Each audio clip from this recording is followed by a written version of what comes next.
Bar council of Uttar प्रदेश के चुनाव में श्रीनाथ त्रिपाठी एडवोकेट मऊ जनपद में सिविल कोर्ट बार एसोसिएशन में पहुंचे और अधिवक्ताओं से की अपील। खबर उत्तर प्रदेश के मऊ जनपद से है, जहां Shrinath Tripathi bar council of Uttar Pradesh की प्रत्याशी 279 नंबर पर अपना एक बंदे का विजयी बना। वहीं उन्होंने अधिवक्ताओं के लिए 3 वर्ष तक 5-5 हज़ार रुपये की धनराशि प्रति माह पर प्राप्त कराई जाएगी। वहीं 70 वर्ष की आयु पूरी कर चुके अधिवक्ताओं को 15-15 हज़ार रुपये की धनराशि प्रति माह जीवन निर्वाह भत्ता के रूप में प्राप्त कराई जाएगी। अधिवक्ताओं की 70 वर्ष की आयु तक मृत्यु होने पर उनके परिजनों को 5 लाख रुपये की धनराशि अधिवक्ता कल्याण निधि राशि समिति से प्राप्त होगी। अधिवक्ता के तंत्र गंभीर बीमारी का स्वस्थ होने का कमेटी द्वारा भी 25,000 रुपये की सहायता राशि प्रदान की जाए, इसको बताया। मैं श्रीनाथ त्रिपाठी एडवोकेट वाराणसी में फौजदारी साइड की वकालत करता हूं। आज बार काउंसिल ऑफ उत्तर प्रदेश का मैं सदस्य हूं, बार काउंसिल ऑफ इंडिया का भी मैं सदस्य हूं। जी, आज मऊ जनपद में आना हुआ क्या? बार काउंसिल का चुनाव चल रहा है, जनवरी के दूसरे पखवाड़े में होना है। उसी के प्रचार प्रसार में आज मैं मऊ में आया हूं और यहाँ के बार एसोसिएशन, यहाँ के माननीय अध्यक्ष जी और महामंत्री जी का सहयोग अभूतपूर्व था।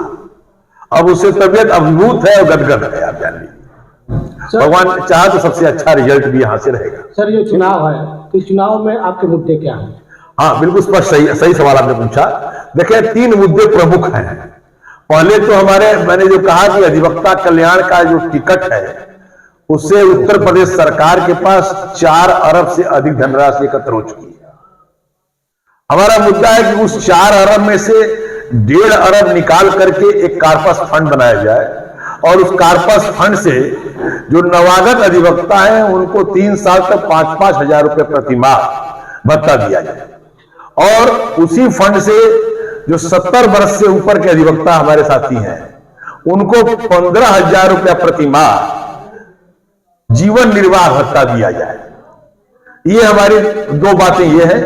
तीसरी बात ये है कि एडवोकेट प्रोटेक्शन एक्ट का प्रारूप भारत सरकार और उत्तर प्रदेश सरकार दोनों को दिया जा चुका है और उत्तर प्रदेश सरकार, भारत सरकार उसको नहीं बना रही है।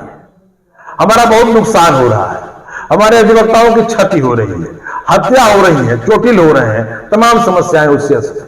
देखिए, मैं आपको बता दूं, जब हमारे प्रधानमंत्री जी मुख्यमंत्री थे और प्रधानमंत्री पद के प्रत्याशी थे, तो इन्होंने 2014 में महात्मा मंदिर गुजरात में, अहमदाबाद में एक अधिवक्ताओं का राष्ट्रीय सम्मेलन बुलवाया, समर्थन के लिए बुलवाया और बुलवाने के बाद ये वादा किया, महात्मा मंदिर एक ऑडिटोरियम है उसमें, कि जब अधिवक्ताओं के वो दिन अच्छे आएंगे जब हमारे दिन अच्छे आ जाएंगे।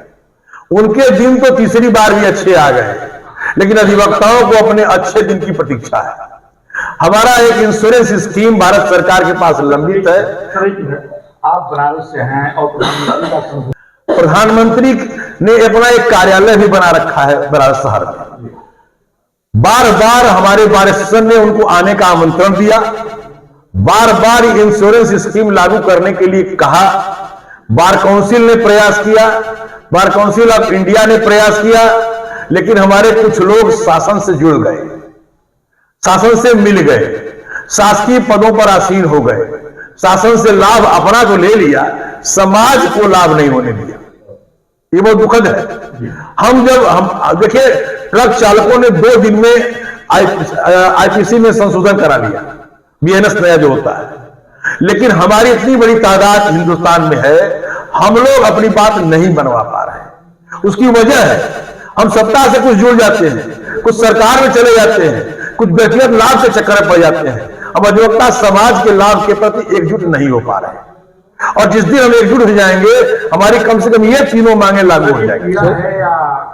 ये पीड़ा भी है, ये आक्रोश भी है, ये गुस्सा भी है और हम अपना गुस्सा जता रहे हैं। ये देखा जाता है युवा अधिवक्ताओं की भरमार है और युवा अधिवक्ता परेशान है, उनके लिए क्या करेंगे? मैंने कहा ना कि अगर उनको 3 साल तक खड़े होने के लिए 5,000 प्रति माह भत्ता मिले तो ये उनके लिए वरदान साबित होगा।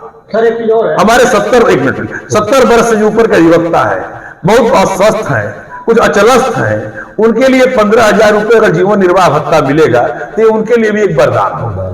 और हमारा पैसा है। देखिए दुखद क्या है, ये पैसा हमारा है, सरकार को देना भी नहीं है, हमारा पैसा सरकार हमको वापस नहीं कर पा रही है, ये दुखद है। हाँ बताएं सर, अभी वकीलों पे मैंने वही कहा, एडवोकेट प्रोटेक्शन एक्ट में हमने प्रावधान लागू किया है कि हत्या बलात्कार के मुकदमों के अलावा अगर कोई मुकदमों का आरोप अधिवक्ताओं पर लगता है तो उसमें सीजीएम के न्यायालय से वारंट लिए बिना गिरफ्तार उनको न किया जाए।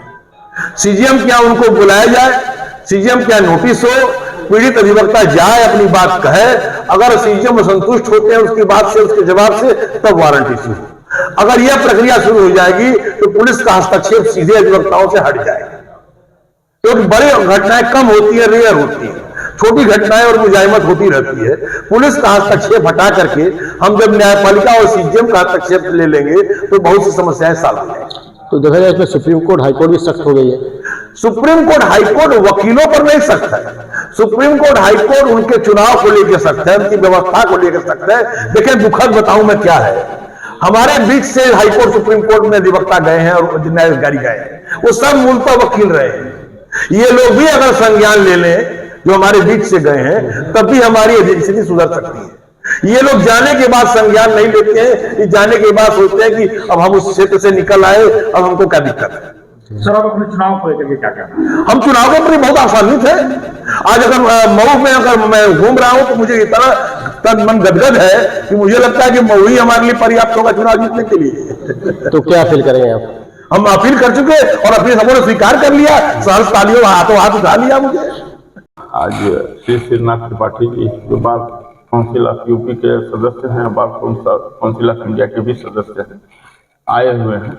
और यह निश्चित रूप से इनका जो नेचर है वो लड़ाकू है और अधिवक्ताओं के लिए हमेशा लड़ाई लड़ते हैं, अधिवक्ताओं के हित की बात सोचते हैं, अधिवक्ताओं के लिए 2 कदम चलते हैं तथा अधिवक्ताओं के प्रोटेक्शन बिल को लागू कराने के लिए जब इन्होंने दबाव बनाया तो बार काउंसिल ऑफ इंडिया के चेयरमैन मनन मिश्रा ने इनके साथ कुछ इस ढंग की बात करने का प्रयास किया कि हमारी बार काउंसिल ऑफ यूपी के से यह जगह रिक्त होने की स्थिति आई, लेकिन ऑनरेबल हाई कोर्ट ने उस पर स्टे लगा दिया। और आप हमेशा लड़ाई लड़ते हैं, आज ये हमारे यहाँ आए हैं, मैं और हमारे माननीय मंत्री जी तथा यहाँ के बार के सारे सदस्यों ने इनके इस लड़ाकू प्रवृत्ति को देखते हुए अब जितना हो सका है सम्मान हम लोगों ने देने का प्रयास किया है और भरपूर प्रयास करेंगे कि यहाँ प्राथमिकता के वोट से इस जिले में जितना अधिक से अधिक प्राथमिकता का वोट मिले कि जितने भी सदस्य मिले हैं उसमें से किसी को कुछ भी न मिले, सारा वोट इन्हीं को मिले। तो समस्याओं का समाधान होगा जीतने के बाद? जीतने के बाद तो हमेशा करते हैं और आज भी कल भी करेंगे, क्योंकि अभी जो बीएनएस बदली तो इन्होंने किताबें जो दिया वो आज भी मार्केट में जो 1400 रुपये की हैं वही अन्य लोगों ने भी किताब दिया, लेकिन उन लोगों की किताब जो है बहुत पढ़ने लायक नहीं, ना पूरा उसमें डिटेल है। अजय जी ने बताया श्रीनाथ त्रिपाठी जी का नाम पूरे भारत में हर अधिवक्ता जानता है, किसी के लिए कुछ न बताना है न जानना है। बार काउंसिल का चुनाव हो रहा है उत्तर प्रदेश का, तो ये भी तय है, आप लोग भी बाहर रहते हैं पत्रकारिता से जुड़े, जानते हैं कि इनकी जीत भी तय है। मऊ को इसमें करना क्या है, जीत तो उनकी अपने आप तय है। मऊ को तो बस ये करना है कि पिछले चुनाव में मऊ से बहुत कम उनको मिला है, इतना भारी संख्या में मिले कि वो प्रफुल्लित रहे हम लोगों से। बाकी उनको जीतना तो सब लोग जानते हैं कि जीतना है।